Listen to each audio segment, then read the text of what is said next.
Vamos a hablar con el director de Redes y Servicios del Ministerio de Salud, el doctor Juan Carlos Portillo. Gracias por atendernos y feliz día también, doctor, en esta tarde. Gracias. Buen día, un saludo cordial para ustedes, Roberto, Sara. Muchas gracias igualmente para ustedes, para la audiencia. Y aquí estamos a las órdenes. Doctor, ¿hay novedades con respecto a la fase 1, la cuarentena inteligente llamada de esta manera, y algunas medidas especiales que se estará tomando desde el Ministerio de Salud? Sí, el equipo técnico estuvo trabajando hasta hace unos minutos en relación a eso. Hay un proyecto de decreto que se trabajó inclusive con otras dependencias dentro del Poder Ejecutivo, contemplando los aspectos relacionados con esta primera fase de 4 y que en principio están para ser implementados a partir del día lunes. Eso es así, doctor, o sea, no se revirtió esta información que había sido proporcionada por los últimos acontecimientos con el tema de los equipos que fueron rechazados y demás. En principio todo sigue su curso. De hecho, hay varios factores, digamos, relacionados con el ajuste en las medidas restrictivas de esta cuarentena. No solo el aprovisionamiento por parte del Ministerio en cuanto a insumos, materiales, equipamiento se refiere. Y en ese sentido se entiende desde aquí que las condiciones están dadas. De hecho, básicamente se apunta a pasar de un 48% de actividad desde el punto de vista económico a un 58%. Una modificación aproximadamente del 10%, teniendo en cuenta que desde hace unas 3 semanas aproximadamente la población empezó a liberarse un poco más, a desacatar más las medidas restrictivas, y se apunta con esta primera fase a, digamos, introducir algunas actividades que estaban siendo restringidas y a blanquear otras que ya venían dándose, definiendo algunas pautas como para ordenar un poco el desarrollo de estas actividades. Doctor, ¿usted cree que con esta ampliación en esta fase 1 solamente el 10% se va a estar aumentando con respecto a los trabajadores? Porque hay que decir que es una fase importante desde este lunes, y si me permite repasar con usted y con la teleaudiencia, porque estamos teniendo ahora en pantalla esta fase 1, con industrias, fábricas en general, talleres mecánicos, construcciones, obras públicas, obras civiles, los prestadores de servicios en el local del cliente, masajistas, peluqueros, manicuro, pedicuro, servicio doméstico, jardinero, deliveries y servicios de cobranza en general. ¿Usted cree, y actividad física individual también, usted cree que solamente el 10% de aumento habrá del 48 al 58, decía?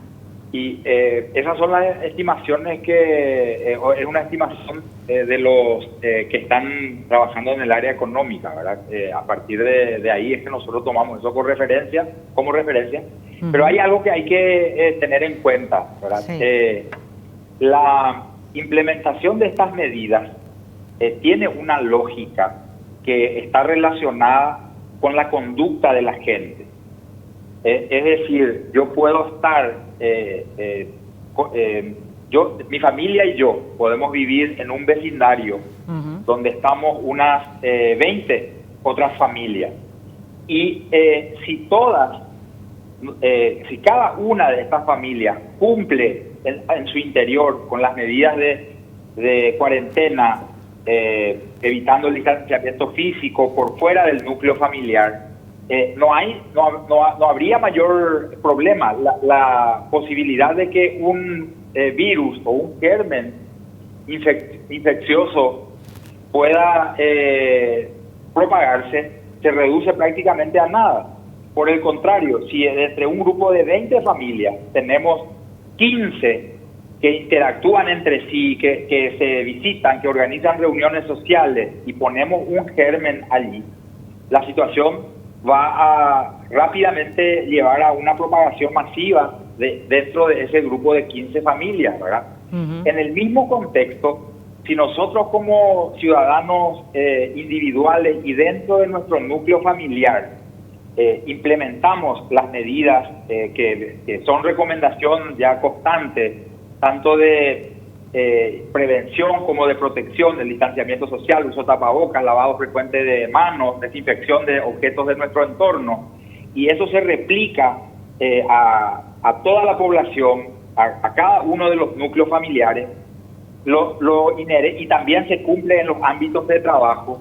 Lo inherente al movimiento de personas va a perder relevancia, ya que la aplicación de las medidas adecuadas, tal cual se viene difundiendo, va a frenar, va a mantener este ritmo de progresión lento de la pandemia que viene dándose. Y eso ya lo tenemos claro, ya está suficientemente demostrado, inclusive porque hay enfermedades, otras, no necesariamente las respiratorias, que también vieron frenada su propagación. El caso de las conjuntivitis y el caso de las enfermedades diarreicas agudas, que están directamente relacionadas con la incorporación de hábitos de higiene en la población actualmente. Doctor, quiero volver para atrás en la respuesta que daba, porque necesito entender con exactitud. Ese 48% de actividad económica que hoy estamos teniendo, ¿ya es integrando a esos sectores que en violación de la cuarentena realizaron sus actividades económicas, o hay que adherirles también en ese 10% que se quiere abrir desde el lunes? No, ya hay actividades que van a ser como blanqueadas, Roberto. Sí. Por decir, el sector de obras públicas nunca paró, y no hay información, no hay noción de contagio dentro de ese sector. Ajá. Por ejemplo, sí. El sector de obras civiles, el sector privado, una parte de ese sector es el que va a ser incorporado. En el caso de la prestación de servicios profesionales, ¿verdad? Por profesionales independientes, jardineros, peluqueros, playa de venta de vehículos eventualmente, los talleres mecánicos, sí, son instancias que en una cierta medida estuvieron operando por el mantenimiento de vehículos del Estado, sí, que siguieron operando, transporte público, etcétera.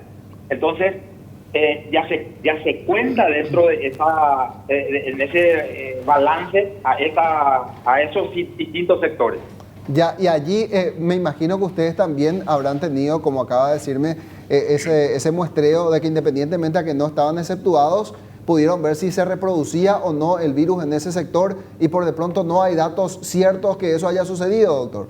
Exactamente. Hay suficiente evidencia, hay suficientes datos epidemiológicos que muestran que hay sectores que prácticamente trabajaron con normalidad. El de los supermercados, por ejemplo, es una muestra, y que al mismo tiempo sirve también de ejemplo para ver que la correcta aplicación de todas las medidas permite proteger primero a quienes cumplen funciones, actividades dentro de ese sector, y también evitan que los que trabajan allí actúen como vectores para propagar la infección en la población general. O sea, doctor, la expresión de cuarentena inteligente no solamente es una cuestión metodológica, sino lo estamos trasladando a una cuestión actitudinal. Exactamente, ese es el punto, Robert. Claro, vivir en modo COVID. Exacto. Por eso se habló de eso, de cambiar el estilo de vida, de vivir en un modo coronavirus ya permanente que permita, digamos, a todos, inclusive incorporando el control social. Si yo voy a subir a un transporte público sin tapabocas, se esperaría que el resto de los pasajeros digan: usted no puede subir porque no tiene tapabocas. Y realmente ese va a ser el único control que funcione, doctor, porque no tenemos la capacidad, y esa es la verdad, ¿cierto?, de que haya un control individual o tan específico por parte de las fuerzas del orden.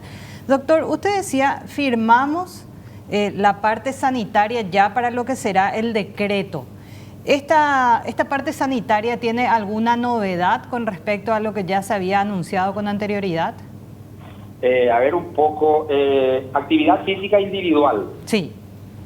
Se define un régimen horario por el cual se busca separar a la población de riesgo del resto de la población. De 6 a 8 de la mañana, ajá, personas de 60 o más años o portadoras de afección crónica de base, podrán desarrollar su actividad física en los lugares los lugares públicos habituales, parques, plazas, y en un radio de 500 metros alrededor de su vivienda. De 9 a 19 horas, el resto de la población de 10 a 59 años de edad. Ah, mira. A ver, de 10 a 59 años de edad, a partir de las 8 de la mañana. Hasta las 19. De las 9 a 19. 9 a 19, ese es el horario.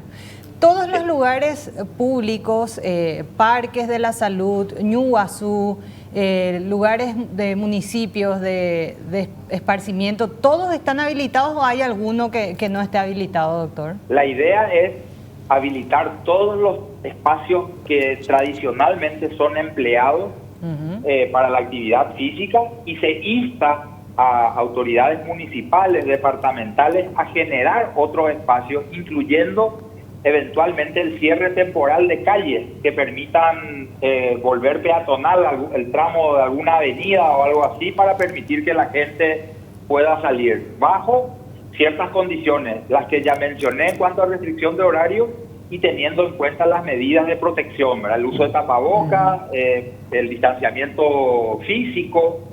Se va a permitir que un adulto pueda salir acompañado cada vez de un menor, claro. Y estos entre sí eventualmente van a tener que tomar precauciones de protección personal si es que se va a dar la interacción con otras personas. Pero si supongamos, en teoría, yo salgo a la hora que decido salir, me voy con una de mis hijas y voy a estar solo en un determinado lugar, puedo prescindir del uso de tapabocas. Ahora, si voy a interactuar con alguien, ya sea porque me cruzo con alguien, porque encuentro a algún conocido, manteniendo cierta distancia, me pongo igual el tapabocas para protegerme. Claro. Doctor, volviendo al tema de los adultos mayores y población en general, decía usted, a 500 metros a la redonda una persona puede salir a hacer ejercicios. ¿Qué pasa si una persona que vive en Asunción, una persona adulto mayor, quiere ir a Ñuguazú, por ejemplo, a ejercitarse? ¿Puede o no puede? No debería haber problema. Va a estar limitada su movilidad, ¿verdad? Porque supongamos que del centro va a ir a Ñuguazú, probablemente ya va a tener que hacerlo en automóvil. Claro. Y la posibilidad de circular va a estar delimitada por la restricción en el número de chapas que va a estar permitido. Eso se mantiene. Se mantiene, sí. Y entonces yo podría ir un día sí, estaría habilitado, otro día no, al día siguiente sí, día de por medio. Por ejemplo. Claro, 3 veces a la semana. Exacto. Doctor, con respecto a los adultos mayores, decía usted, bueno, está abierta la posibilidad ahora que salgan a ejercitarse, pero por ejemplo, ¿pueden ir al supermercado? En principio no hay una restricción, ¿verdad? Lo ideal es que tomar todas las medidas de protección, claro. En ese sentido, ¿verdad? Estamos hablando probablemente de personas adultas mayores que vivan solas. Claro, claro. Porque se entiende que el que está dentro de un núcleo familiar debe ser protegido por ese núcleo y no debería salir a la calle, o sea, hacerlo en lo menos posible, eventualmente para desarrollar alguna actividad física bajo condiciones de protección también, y solo en otras situaciones que sean impostergables debería salir. Ahora, si uno vive solo, sí probablemente va a tener que encargarse por sí mismo, ¿verdad? Claro. Y otra cuestión que usted decía, un adulto puede salir con un menor. Por ejemplo, si yo quisiera salir a sacarles a mis hijos a tener un esparcimiento breve a la tarde, no puedo salir con los dos, tengo que salir con uno solo. Así mismo, con uno solo. Eso todo va a estar todo especificado en el decreto, doctor. Está todo. Mayores de 10 años, dijo usted. Así es. ¿Y si son menores de 10 años? Y probablemente no van a poder salir todavía. Los niños menores de 10 años entonces no pueden salir, doctor. En principio no. ¿Y eso tiene alguna explicación? Básicamente es una eventual dificultad en el control tanto la limitación en cantidad como en edad tiene que ver básicamente con necesidades especiales de los infantes o de los niños menores. Claro. Ajá. ¿Alguna cuestión de salud, por ejemplo? Exactamente. exposición, estamos en temporada de infecciones respiratorias en general. Bueno, entonces tenemos que proteger, si bien específicamente para COVID-19 la población de riesgo no incluye a niños menores, hay otras afecciones que, digamos, son de lactación que pueden sí afectar a niños. Probablemente en la siguiente fase eso vaya flexibilizándose. En la segunda. Y veremos cómo nos va con la primera. Ya. Doctor, ¿qué otras novedades hay con respecto a esta primera fase? Porque son muy interesantes los datos que nos estuvo dando. A ver un poco qué podríamos hablar. La natación, por ejemplo. Hay personas que practican natación. ¿No está habilitado todavía este deporte? En general no. En la Secretaría Nacional de Deportes y el Comité Olímpico Paraguayo van a encargarse de coordinar con Salud Pública la habilitación de espacios de entrenamiento para deportistas de alto rendimiento bajo condiciones según los protocolos que se están trabajando en conjunto. En ese sentido, el centro acuático estaría habilitado, pero probablemente restringido al uso de estos atletas. ¿Sería solamente para atletas entonces de alto rendimiento si es que se llega a habilitar, doctor? Es así. Ya, ¿y es peligrosa la práctica de la natación? Me pregunto si el coronavirus tiene alguna incidencia por agua. No hay, a mi conocimiento, yo no podría descartar eso ni confirmarlo, ¿verdad? Tendría que revisar. En realidad el medio de más amplio y la vía de contagio principal es digamos, a través de las gotitas que flotan en el aire. Entonces, claro. No, me pregunto esto nada más pensando si uno tiene pileta en su casa porque todavía está haciendo calor de repente, ¿verdad? Acá hay que tener en cuenta el concepto del núcleo familiar. Sí. Si yo vivo con mi familia, cumplí la cuarentena, mis hijos estuvieron la mayor parte del tiempo encerrados, o inclusive si yo tuve que salir diariamente a trabajar, pero tomé todas las medidas para evitar un contagio, se asume que ese núcleo familiar no se expone a sí mismo. Claro. Los integrantes, porque no hay circulación viral en ese núcleo. Entonces, estas medidas de las que hablamos, si bien es importante observarlas y adoptarlas como hábito, lo de lavado de manos y todo lo demás, desde el momento en que hay un contacto entre los integrantes de ese núcleo y solamente entre ellos, no hay razón para, digamos, restringir mucho más dentro del entorno doméstico, dentro del domicilio.